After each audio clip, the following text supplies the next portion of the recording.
Good, happy Sunday. I'm Riley King, and welcome to Politics right here on the Riley King Network. Let's get started. As Clinton crams for debate, Warren stumps in New Hampshire. As Hillary Clinton prepares for Monday's first presidential debate against Donald Trump, one of her most famous surrogates, Senator Elizabeth Warren, took to the campaign trail.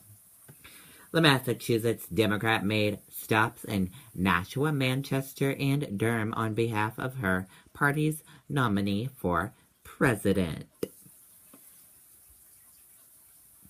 Warren also campaigned alongside Governor Maggie Hassan, who is challenging Republican Senator Kelly Ayotte and Carol Shea Porter, who is trying to retake her seat in Congress from Republican Rep. Frank Ginta.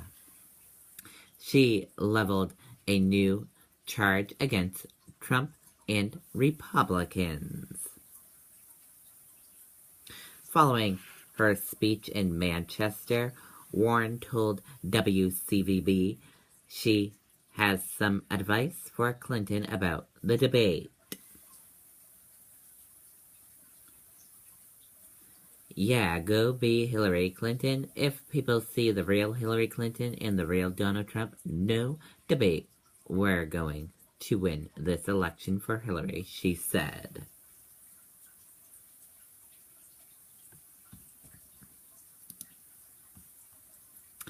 Update: Clinton to return to New Hampshire on Wednesday.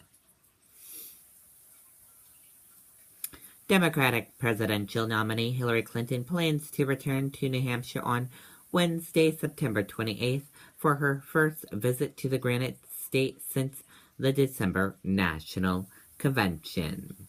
Clinton's campaign confirmed the visit Saturday afternoon, but did not immediately provide details. Clinton was last in New Hampshire on July 12th when she appeared at Portsmouth High School with Vermont Senator Bernie Sanders, who endorsed Clinton ahead of the Philadelphia conventions.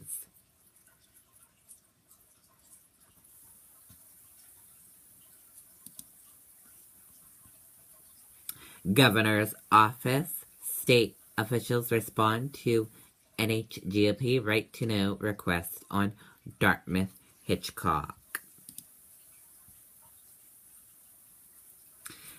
State officials have responded to the New Hampshire Republican Party's request for records of the state's new $36 million contract with Dartmouth-Hitchcock to deliver care at New Hampshire hospitals and its recently announced plan to lay off hundreds of employees.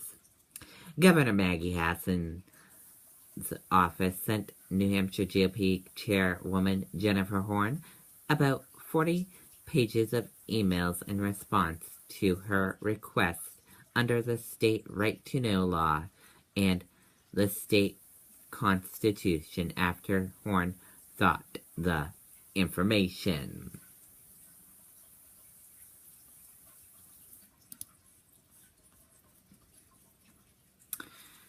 New Hassan TV ad promotes governor as fiscally responsible, innovative leader. Governor Maggie Hassan is presented as a fiscal responsible and innovative chief executive in the 8th television ad launched by her U.S. Senate campaign in her race against Republican Senator Kelly Ayotte.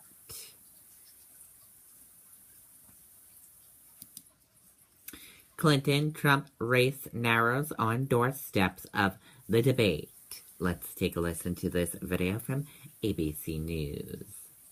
It's transforming our world. Let's bring in Matt Dowd to talk about this right now. I want to get to the debates in a second. First, we got some new polls out this morning. New national polls showing that Hillary Clinton may be firming up her position of a 6-point lead now in the four-way race, although Donald Trump's still holding very close in those battleground states. Yeah, I think the fascinating thing about this race is the equilibrium of this race seems to be about Hillary with a 3 or 4 point lead. I think the problematic thing for Donald Trump is that he has never taken a lead in this football game. He's gotten in the red zone a number of different times, but never actually taken a lead. Yeah, and that brings us to the debates. You know, there's a big debate about debates, whether they matter or not. They tend to reinforce where the race is already heading. Some big exceptions, 1960, Kennedy Nixon, 1980, Ronald Reagan, and a lot of people think this year could be different as well.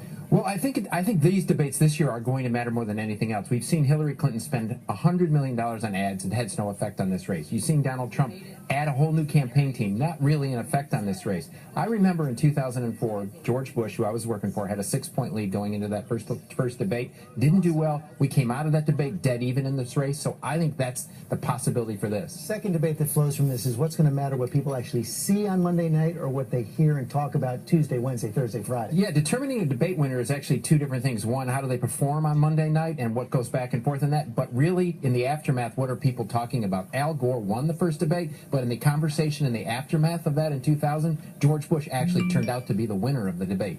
Okay, Matt, thanks very much. I'm going to be anchoring our coverage of Monday's big debate. Whole team will be there as well. That's live at 9 Eastern right here on ABC. Lots of folks will be watching.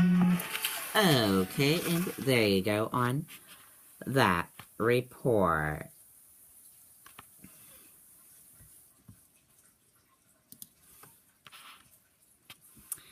Team Trump, we didn't invite Jennifer Flowers. Let's take a listen to this video from CNN. Well, it seems, Fred, according to campaign sources, that Trump is preparing in a rather untraditional way. He spent most of the week out on the campaign trail, and it appears that his prep has been less so than Hillary Clinton's. He's not doing any sort of full-fledged mock debates with a Hillary Clinton stand-in, as we typically see from candidates as they prepare for the debates. But he is studying briefing books. He's huddling with his campaign advisors, including this weekend with RNC Chair Reince Priebus.